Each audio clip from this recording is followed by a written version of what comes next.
Shazam, the next entry in the DC Cinematic Universe, or Extended Universe, whatever you want to call this schlock. This movie is the first flat surface in a series of road bumps like Batman vs Superman and Suicide Squad, which I dare say are cinematic equivalents to a dumpster fire.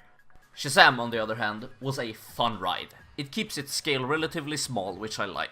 There is no fucking blue sky beam or sky portal in this one.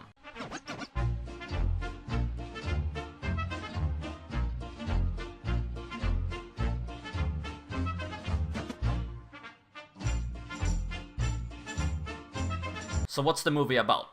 It's about a boy named Billy Batson who lives in Philly and is jumping from one foster home to the next while trying to find his lost mother, until one day he meets an ancient wizard who grants him superpowers to be a champion of justice.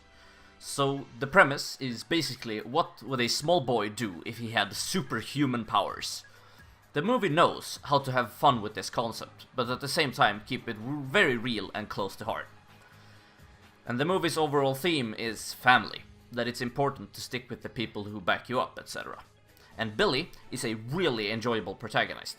At first he uses his powers for his own gain, a really relatable trait, since let's be honest, if you had the powers of a god, wouldn't you take advantage of it?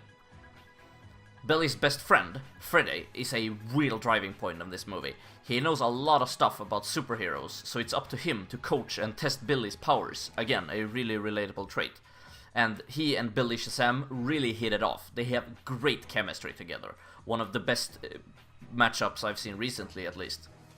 They test Shazam's powers in a really fun montage accompanied by Don't Stop Me Now by Queen, and it was just a perfect fit. Zachary Levi plays Billy in Shazam form, and he did a great performance playing a teenage boy in an adult body, and that deserves to be highly commendable. The villain, Dr. Sivana, played by Mark Strong, was fine. He started out great with functioning motivations and setups, but fell a little short just right at the end. He also met the wizard who would later grant Billy the powers of Shazam, but Dr. Sivana failed the test and is therefore rejected by the wizard. It became his lifelong quest to find his way back to the wizard and prove to him that he is worthy. But yeah, as I said, it's a functioning motivation, but he takes a step back towards the end.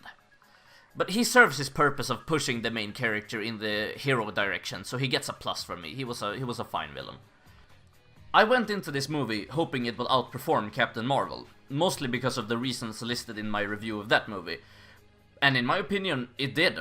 This one holds a consistent tone, which really shouldn't be a trait to praise. It should be standard in this day and age.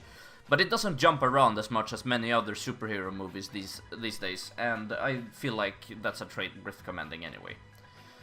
But as always, there are some faults. Not all the jokes land, and the villain has pretty undefined powers, and the moral of the story has been told 1,000 times, etc, etc. Some chinks in the movie's armor, if you will. But there certainly is something in there. So to summarize, Shazam was a fun comedy with really likable characters with arcs. Fucking arcs! It's been a while on that one. Oh well, I suggest checking this movie out. I certainly enjoyed it, and will be coming back for a second viewing to see if I missed something. Thank you all so much for watching this review. I hope you have a great day, and I will see you next time. Small side note, during the course of the film, they have a hard time picking a superhero name for Billy, going from Sparky Sparky Boom Man to Thunderclap and so on. And I think this is a jab at Marvel for quote-unquote stealing the hero's original name.